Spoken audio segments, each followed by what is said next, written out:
قوموں کے جو تہوار ہیں یہ ان قوموں کی عقائد، نظریات کی نشاندہی کرتے ہیں، ان کی پہچان ہوا کرتے ہیں۔ جیسے پاکستان میں 4 صوبے ہیں، چاروں صوبوں میں رہنے والوں کے مختلف رسم و رواج ہیں، تو اگر کسی سے بھی کسی گاؤں میں جا کر کوئی شادی بیاہ یا غم کے موقع پر کوئی تہوار ہم رسم ایسی دیکھیں اور ان سے کہیں کہ بھئی یہ تو اسلام میں تو نہیں ہے، تو بھئی ہماری تو یہ سالہ برسے چلی آ رہی ہے، ہم تو اس کو نہیں چھوڑ سکتے۔ وہی لوگ شہر میں آ کر ان رسم و رواج پر عمل نہیں کرتے۔ اگر وہی گاؤں کے رہنے والے لوگ، ان کی برادری کے لوگ جو یہاں شہر کراچی میں آباد ہیں، اور ان کی شادی بیاہ دیکھی جائے تو گاؤں کے رسم و رواج سے بالکل مختلف ہو رہی ہوتی ہے، تو پتہ یہ چلا کہ ہم رسم و رواج کے عادی ہیں۔ تو جیسی علاقے میں، جیسے شہر میں ہم بس جاتے ہیں تو ہم اسی کے مطابق چلنا شروع کر دیتے ہیں، تو یہ اصل نہیں ہے۔ اصل کیا ہے؟ رسول اللہ صلی اللہ علیہ وسلم نے فرمایا کہ اسلام نے ہمیں 2 تہوار دیے ہیں، ہم ان کو اسلامی نظریت کے مطابق ہی اختیار کریں، اپنا نظریے کہ ہمارا دخل انداز اس میں نہ ہو۔ جیسے عید الاضحیٰ، 10 ذی الحج کو عید الاضحیٰ ہے، یہ ہمارا تہوار ہے، اسلامی تہوار ہے۔ تو اسلامی تہوار کا مطلب یہ ہے کہ اسلام نے ہمیں اس بات کی تعلیم دی ہے کہ ہم یہ عمل اختیار کریں، تو اب جب اسلام کی تعلیم سمجھ کر ہم اختیار کریں گے تو وہ عبادت بھی ہوگا، اور اس کے اندر اسلام کی شان و شوکت بھی بڑھے گی، اور اسلام کے خلاف جو اعتراضات ہوتے ہیں، جو معترضین ہیں، ان کو جواب دینے کی قوت اور ہمت بھی ہم میں آ جائے گی۔ آج مسئلہ یہ ہے کہ چونکہ ہم اس تہوار کو بھی اسلامی ہونے کے باوجود بھی ہم نے اپنا ایک قومی تہوار سمجھ لیا ہے، جیسے عید الاضحیٰ ہے۔ اب بہت سارے لوگ آپ کو ایسے ملیں گے جو قربانی کر رہے ہیں، لیکن نظریہ کوئی نہیں ہے، سوچ کوئی نہیں ہے، یعنی اس کی جو بنیاد اسلام ہے وہ نہیں ہے۔ کیسے نہیں ہے؟ اس لیے کہ 90% قربانی کرنے والے حضرات، 90% جانور لانے والے، ہمارے شہر کی بات کر رہا ہوں میں، ہمارے شہر میں 90% جانور لانے والے جو لوگ ہیں، ان کو آپ دیکھیں کہ وہ کس طریقے سے یہ تہوار منا رہے ہیں۔ کیا مطلب؟ اسلام کی ترتیب کیا ہے؟ سب سے پہلے فرائض، پھر واجبات، پھر سنن، مستحبات، پھر نوافل، یہی ترتیب ہے عبادت کی، ہر عمل کی۔ تو بھی فرائض میں سب سے پہلی کیا چیز ہے؟ نماز۔ پھر واجبات بہت ساری چیزیں ہیں، صفائی ستھرائی رکھنا، اچھے اخلاق سے پیش آنا، بہت ساری چیزوں کے احکامات، حکم دیا گیا، واجبات کے درجے میں ہیں، اسلام کی تعلیمات کو اپنانا۔ پھر اس کے بعد یہ ہے کہ اخلاقی طور پر آپس کے معاملات کرنا، جو سنت کے درجے میں آتی ہیں چیزیں۔ پھر اس کے بعد ایک پسند اور ناپسند، ثواب اور عدم ثواب کی بات، مستحبات، نفل۔ اب اس وقت بہت سارے کام جو نفلی ہیں وہ سب سے اوپر ہے، وہ سب سے اوپر ہے، یعنی نفل عبادات کو، نفلی کاموں کو فرض کے درجے پر ہم کر رہے ہیں، اور جو فرض کے درجے کی عبادات ہیں اس کو ہم نے نفل کا درجہ بھی نہیں دیا ہوا۔ کیا مطلب؟ فرض چھوٹ رہا ہے تو چھوٹ جائے، چلا گیا تو چلا گیا، کوئی مسئلے کی بات ہی نہیں ہے۔ ہاں، جو نوافل، مستحبات چیزیں ہیں وہ اعلیٰ ہیں، اس کا بڑا خیال رکھا جا رہا ہے، اور یہ تعلیم اسلام کی نہیں ہے، یہ تعلیم غیر مسلموں کی ہے، کہ غیر مسلم جو ہیں وہ کلمہ نہیں پڑھتے، نماز سے ان کا کوئی تعلق نہیں، باقی احکامات سے ان کا کوئی تعلق نہیں، اخلاقیات کا درس دیتے ہیں، انسانیت کا درس دیتے ہیں، اور بہت سارے ایسے کام جو اسلام میں نوافل کے درجے میں ہیں اس کو پروموٹ کرتے ہیں، یعنی انسانیت کی خدمت کرنے کو سب سے بڑا دین اور مذہب کا سب سے بڑا کام سمجھا جاتا ہے، اور اسلام کے فرائض کو چھوڑنے کو کوئی فکر نہیں ہوتی، وہ چھوڑ دیا جائے۔ تو گویا کہ مسلمان جانور لا کر قربانی کر کے بھی اسلام کو پروموٹ نہیں کر رہے بلکہ غیر مسلموں کو پروموٹ کر رہے ہیں۔ وجہ کیا؟ ترتیب پلٹ دی ہم نے، ہم فرائض کو سب سے اوپر رکھے۔ تو اب قربانی جو کر رہے ہیں آپ ان سے پوچھیں، کتنے نوجوان صرف اس لیے قربانی کرتے ہیں کہ بھئی پورا سال ہم BC ڈال کے پیسے جمع کر رہے ہیں اس لیے قربانی کر رہے ہیں، ہر سال کرتے ہیں اس لیے کر رہے ہیں۔ مطلب آپ سوچ دیکھیں، بہت سارے لوگ ایسے فون کرتے ہیں، میسیج آتے ہیں، مسئلے معلوم کرتے ہیں، کیا ہوا؟ جانور لے کر آئے تھے لیکن جو ہے وہ بیمار ہو گیا، مر رہا تھا، ذبح کر دیا، اب دوسرا جانور لانے کے پیسے نہیں ہیں، کیا کریں؟ تو فوراً سوال کیا جاتا ہے بھئی آپ پر قربانی واجب تھی یا نفل قربانی تھی؟ یہ تو نہیں معلوم، مطلب یہ معلوم نہیں ہے لیکن جانور لا چکے ہیں، 1.5 لاکھ کا، 2 لاکھ کا، 10 لاکھ کا جانور لائے ہوئے، لیکن قربانی واجب ہے یا نہیں یہ نہیں معلوم۔ آپ کو معلوم ہی نہیں آپ کا وضو ہے کہ نہیں، لیکن نماز اب دھڑ دھڑ پڑھ رہے ہیں، ہو جائے گی نماز؟ نہیں ہوگی۔ آپ کو معلوم ہی نہیں کہ آپ کے کپڑے پاک ہیں ناپاک ہیں، قرآن پڑھ رہے ہیں، ذکر اذکار کر رہے ہیں، نمازیں پڑھ رہے ہیں، خوب عبادتیں کر رہے ہیں، یہ نہیں معلوم کہ کپڑے پاک ہیں یا ناپاک ہیں، کیا فائدہ بھائی؟ یہ عبادت تو مردود ہے، قبول تھوڑی ہے۔ یہ تو عبادت کی مثال حدیث مبارکہ میں یوں فرمایا کہ جو ایسی عبادت کی جائے جس میں اللہ کی نیت موجود نہ ہو، اخلاص نہ ہو، اللہ کے لیے نہ ہو، اور اس میں کوئی دلی جذبہ اللہ کے لیے رضا کا بھی نہ ہو، تو وہ عبادت تو منہ پر مار دی جاتی ہے، وہ عبادت اللہ کے شمار تو نہیں ہوتی۔ اب وہ کام جو اتنا محتم بالشان ہے، حضرت ابراہیم اور حضرت اسماعیل علیہ السلام کی آپس کی ایک گفتگو ہے اور آپس کا ان کا ایک قربانی والا جذبہ ہے، اللہ کے حکم کی اطاعت کے اندر جان تک قربان دینے والا عمل ہے، اس عمل کو اللہ نے اتنا پسند کیا کہ ابراہیم علیہ السلام سے جاری ہو کر نبی کریم صلی اللہ علیہ وسلم کے زمانے تک بھی چلا، اور پھر آگے اسلام کا اس کو جز بنا دیا گیا، قیامت تک آنے والے انسانوں کے لیے اس کو ایک حقیقی عبادت بنا دیا گیا۔ اتنا محتم بالشان عمل اللہ کی نظر میں، تو اس کی اہمیت ہمارے ہاں کچھ بھی نہیں ہے سوائے اس کے کہ شوشہ کرنی ہے، سیلفی لینی ہے، جانور کو خوب نہلانا دھلانا ہے، گھمانا پھرانا ہے، پوری رات بیٹھنا ہے جانور کے پاس، بس یہ اس چیز کو ہم نے قربانی سمجھ لی، حالانکہ یہ قربانی کا یہ ہے ہی نہیں۔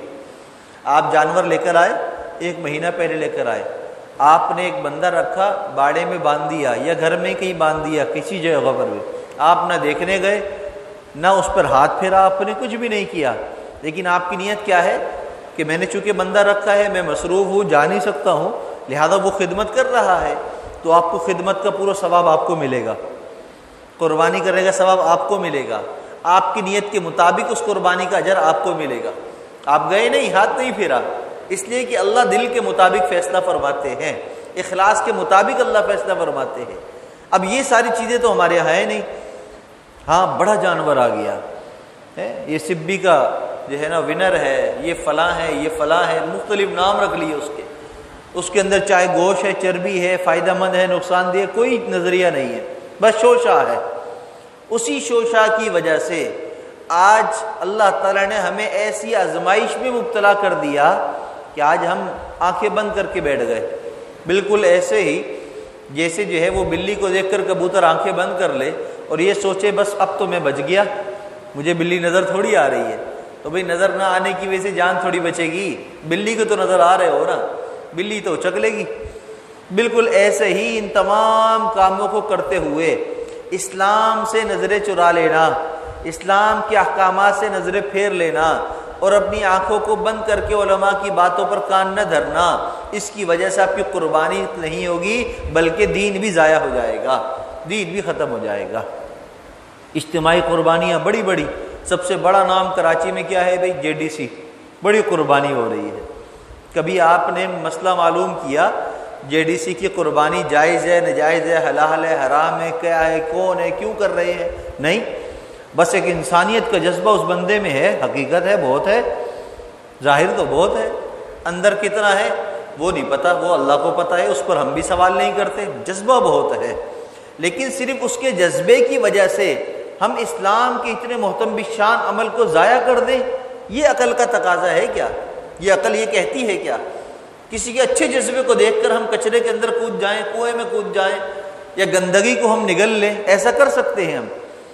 فاسٹ فوڈ والے، ہم KFC چلے جائیں، کہیں بھی چلے جائیں، بندہ بہت مینیجر جو ہے BM جو ہے برانچ مینیجر بڑا نیک ہے، نمازی بھی ہے، تہجد گزار بھی ہے، لیکن ہمارے سامنے اس کے فاسٹ فوڈ کے اندر کچرا چھپکلی نکل رہی ہے، کھا لو گے؟ بندہ بڑا اچھا ہے یار، اتنا نیک جذبے والا ہے، ویلکم اس نے اتنے اچھے انداز سے کیا ہے، میری تعریف اتنی اس نے کی ہے، لیکن میرے سامنے جو رکھا ہوا کھانا ہے اس کے اندر کیڑے مکوڑے ہیں اور مجھے نظر آ رہے ہیں، میں کھا لوں گا؟ نہیں۔ اگر مجھے نظر نہیں آ رہے اندر سے، پھر میں نے کھا لیا، تو کیا میں اس کے کیڑے مکوڑوں کے جراثیم سے بچ جاؤں گا؟ نہیں بچوں گا۔ نظر آئیں گے تو بھی نہیں بچوں گا، نظر نہیں آئیں گے تو بھی نہیں بچوں گا۔ صرف اس بندے کے اخلاص کی بنیاد پر، اس کی باتوں کی بنیاد پر فیصلہ میں نہیں کروں گا، اپنی عقل کو استعمال کروں گا۔ بالکل ایسے ہی تمام معاملات میں اپنی عقل کو ہم استعمال کریں۔ قربانی ہمیں کہاں کرنی ہے، کیسے کرنی ہے، کیوں کرنی ہے؟ اس لیے کہ ان کا جو مذہب ہے، جس اسلام کے یہ پیروکار ہیں، ان کی کتابوں کے اندر قربانی کا تصور ہے ہی نہیں۔ عید الاضحیٰ کی قربانی ان کے یہاں ہے ہی نہیں، ان کے مذہب میں نہیں ہے۔ تو جس کے مذہب میں قربانی نہیں ہے، اس کو اس کے ہاتھ میں آپ اپنی قربانی دے رہے ہیں اور آپ کہتے ہیں ثواب مل جائے۔ بھائی جس کی نیت ہی نہیں ہے، جس کا مذہب ہی نہیں ہے، اس سے آپ اپنی قربانی کروا کر کیا ثواب کمائیں گے؟ اور آپ بتا دیں ہمارے محلے کے اندر کتنے ایسے مسلمان گھرانے ہیں جو ضرورت مند ہیں اور ان کی امداد ہو رہی ہے، اربوں خربوں کما رہے ہیں، امداد پہنچ رہی ہے کیا؟ جو جائے گا اس کی تحقیق ہوگی اور تحقیق کے بعد اس کو ملے گا بھی نہیں ملے گا نہیں پتہ۔ سوشل میڈیا کا زمانہ ہے، چند جذباتی باتیں ہوتی ہیں، کچھ ویڈیو بنائی جاتی ہے، اس کے بعد سارا کھیل کھیلا جاتا ہے، در پردہ کیا ہے کچھ نہیں پتہ۔ اسلام یہ نہیں ہے، اسلام یہ ہے کہ آپ اپنے علماء سے جوڑیں، مدارس سے آپ کے تعلقات ہوں، آپ کو اپنی حقیقت معلوم ہو، آپ جو بھی کریں سمجھ بوجھ کے ساتھ کریں۔ ہاں، مدرسوں والے بھی یہ نہیں کہتے آپ آئیں آنکھیں بند کریں بس ہمیں دے کے چلے جائیں، نہیں، مدرسے میں بھی سب چیزیں لکھی ہوتی ہیں، آپ کو نظر آ رہی ہوتی ہیں چیزیں، کام ہوتا ہوا دین کا نظر آ رہا ہوتا ہے، تو ہی ہم دیتے ہیں وہاں پر بھی۔ تو یہی اصول ہے، لیکن اس کا اسلام سے کچھ تعلق ہونا بھی ضروری ہے۔ اسلام ہماری بنیاد ہے، اس سے ہٹ کر ہم کچھ نہیں کر سکتے۔ تو ہمارے جو اصل تہوار ہیں وہ ہیں عید الاضحیٰ اور عید الفطر۔ عید الاضحیٰ ابھی آنے والا ہے، اور عیدین کے موقع پر نبی کریم صلی اللہ علیہ وسلم نے کیا کیا اعمال کیے، وہ اعمال میں آپ کے سامنے بیان کرتا ہوں۔ ہم کوشش کریں کہ ہم اسی طرح ان اعمال کو اختیار کریں۔ حضرت ابو سعید خدری رضی اللہ تعالیٰ عنہ فرماتے ہیں رسول اللہ صلی اللہ علیہ وسلم عید الفطر اور عید الاضحیٰ کے دن عیدگاہ تشریف لے جاتے تھے۔ سب سے پہلے آپ نماز پڑھاتے، پھر نماز سے فارغ ہو کر لوگوں کی طرف رخ کر کے خطبے کے لیے کھڑے ہوتے، لوگ بدستور صفوں میں بیٹھے رہتے تھے، پھر آپ ان کو خطبہ اور واعظ و نصیحت فرماتے، احکام دیتے، اور آپ کا ارادہ کوئی لشکر یا دستہ تیار کر کے کسی طرف جہاد کے لیے یا کسی بھی کام کے لیے آپ نے روانہ کرنا ہوتا وہ آپ روانہ کرتے، اور کوئی خاص حکم آپ نے دیتا ہوتا تو وہ بھی آپ عیدگاہ میں حکم دیتے، اور اس کے بعد آپ عیدگاہ سے واپس آ جاتے۔ تو گویا کہ عیدگاہ میں جانے کے بعد جو جو عمل ہے وہ یہ ہے، نماز سب سے پہلے ہے۔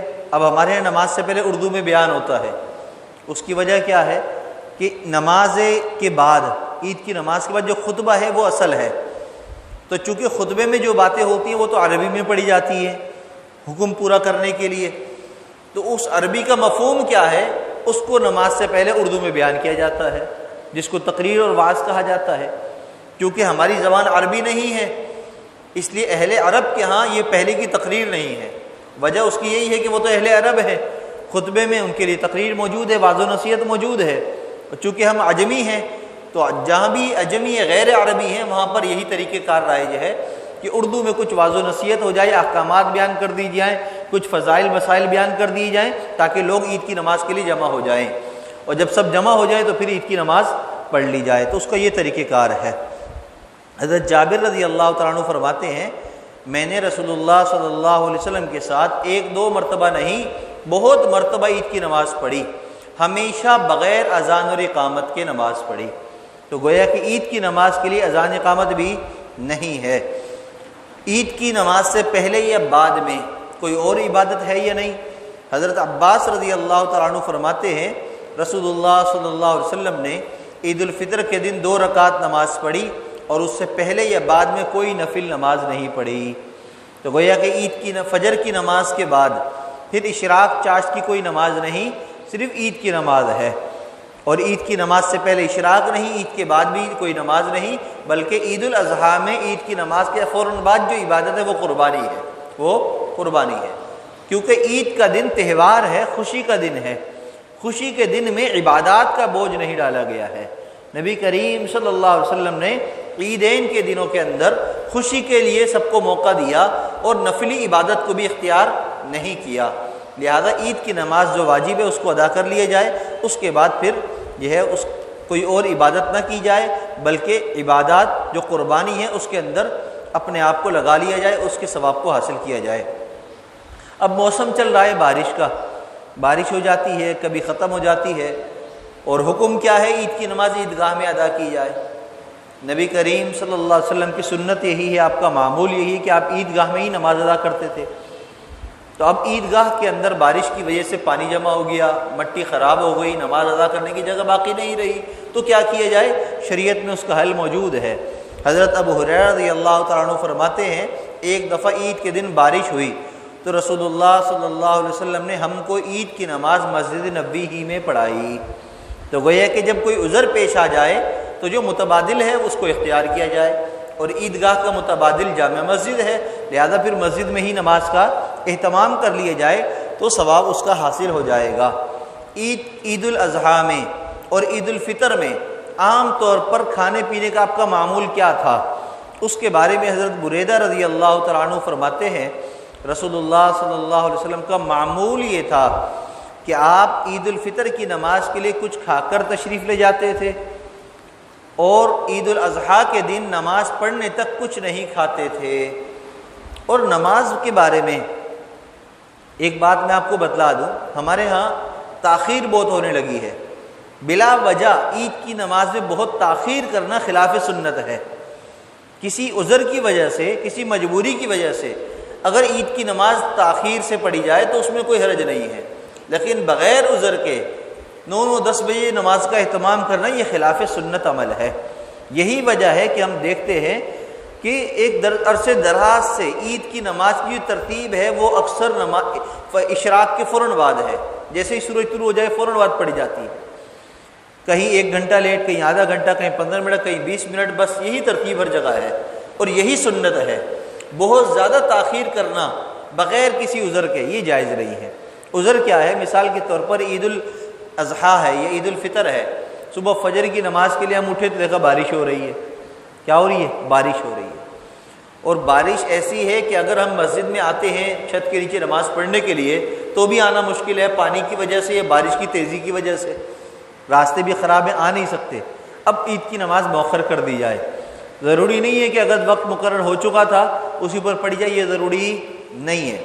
وقت آسانی کے لیے طے کیا جاتا ہے، مشکلات کے لیے نہیں۔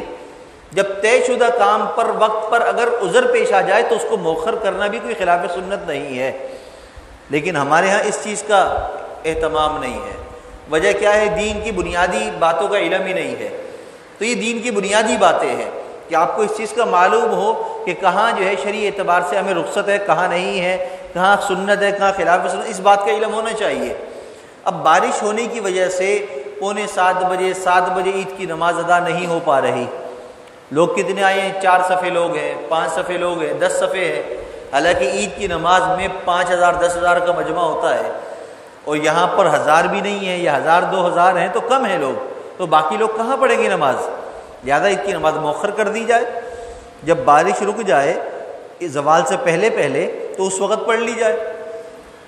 اگر پہلے دن بارش ہوتی رہی، عید کی نماز کا موقع نہ مل پایا تو عید کی نماز کو دوسرے دن تک مؤخر کرنا بھی جائز ہے کہ عید کی نماز دوسرے دن ادا کر لی جائے، قربانی کر لی جائے اگر آسانی ہے، عید کی نماز نہیں پڑھی جا رہی، جگہ نہیں ہے، بارش کی وجہ سے پانی جمع ہوا ہے، نماز نہیں پڑھ پاتے، دوسرے دن پڑھ لی جائے۔ لیکن جو ہماری روٹین ہے اسی کے مطابق چلنا اور دوسروں کو نماز سے ہی محروم کر دینا، یہ خلاف شریعت ہے، خلاف سنت ہے۔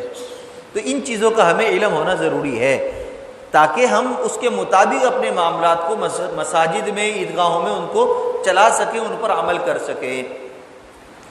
عیدگاہ میں آتے ہوئے جاتے ہوئے سنت کیا عمل ہے؟ حضرت جابر رضی اللہ تعالیٰ عنہ فرماتے ہیں نبی کریم صلی اللہ علیہ وسلم عید کے دن راستہ بدل دیتے تھے۔ کیا مطلب؟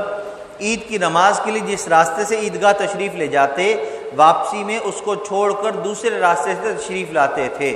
علماء کرام نے اس کی مختلف حکمتیں بیان فرمائی ہیں۔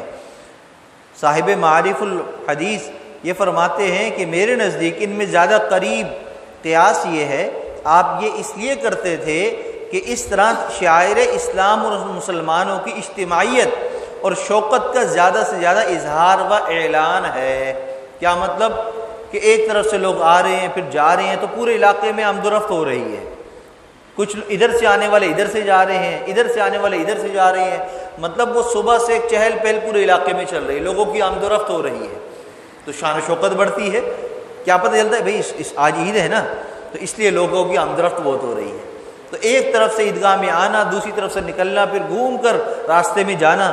بعض علماء نے لکھا کہ چونکہ عید کی نماز پڑھنے کے لیے آنا عبادت ہے، اور ایک طرف سے جب آپ آتے ہیں قدم چل چل کر، زیادہ قدم آپ چل کر عیدگاہ میں آتے ہیں تو عبادت زیادہ، ثواب زیادہ ملے گا قدموں کے مطابق۔ پھر دوسری طرف سے راستہ بدل کر جب جائیں گے تو قدم بھی بڑھ جائیں گے راستہ بدل جانے کی وجہ سے، تو ثواب زیادہ بڑھ جائے گا، اور جتنے حصے پر بھی اس وقت میں چلیں گے وہ تمام زمین کا حصہ آپ کے لیے گواہ بن جائے گا۔ تو گویا کہ ہر اعتبار سے فائدہ ہے، لیکن اصل بات کیا ہے کہ سنت ہے۔ اصل بات کیا ہے؟ سنت ہے۔ حکمتیں اپنی ہیں، بہت ساری ہیں، ثواب بھی بہت ہے، لیکن ہم نے عمل کرنا ہے سنت سمجھ کر، بس یہ ہمارا فارمولہ ہے کہ جو چیز سنت ہے اس کو ہم نے اختیار کرنا ہے، اور سنت کو اختیار کرتے ہوئے ہم نے اپنے ہر عمل کو ویسا ہی بنانا ہے جیسے نبی کریم صلی اللہ علیہ وسلم کی تعلیم ہے اور صحابہ کا طریقہ رہا ہے۔ اور وہ کیا ہے کہ ہر عمل میں، عید کی نماز ہو، عیدگاہ میں آمد و رفت ہو، عید سے پہلے کھانا پینا ہو، قربانی کرنا ہو، یہ سب کا سب ہم نے کرنا ہے صرف اللہ کے لیے۔ کس کے لیے؟ اللہ کے لیے۔ جو کام اللہ کے لیے انسان کرتا ہے، اخلاص جس کام میں ہوتا ہے، اللہ اس کام کو ضائع نہیں فرماتے، اور اخلاص کی برکتیں بھی اللہ ظاہر فرماتے ہیں۔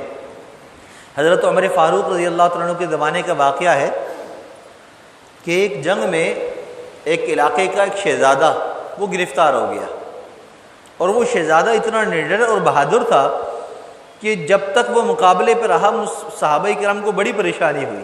مقابلے میں نڈر بھی تھا، بہادر بھی تھا، اور وہ بڑا سخت مقابلہ کر رہا تھا، جنگجو تھا۔ اللہ کی شان، اللہ نے مسلمانوں کو فتح عطا فرما دی، وہ گرفتار ہو گیا، آپ کے پاس لایا گیا، آپ امیر المومنین ہیں۔ جب آپ کے سامنے پیش ہوا تو آپ کو بتایا، اس کے بارے میں ساری کارگزاری سنائی، تو آپ نے ارادہ کیا کہ اس کو تو قتل کر دو، اس لیے کہ یہ جس طریقے کا بندہ ہے، اگر اس سے نرمی بڑھتی گئی ہے پھر اسلام کو اور نقصان پہنچائے گا، لہذا اس کو قتل کرو۔ جب قتل کرنے کا آپ نے ارادہ کر لیا اور اس کو بھی بتا دیا، جلاد بھی مقرر کر دیا، بھائی اس کو قتل کرو، اس کا کام تمام کرو، تو آپ نے کہا کہ بھی کوئی آخری خواہش ہے تو بتا دو، تمہاری پوری کر دیں۔ تو اس نے کہا کہ پیاس بہت لگی ہے، پانی پینا ہے۔ کہا کہ اچھا بھائی اس کو پانی پلاؤ۔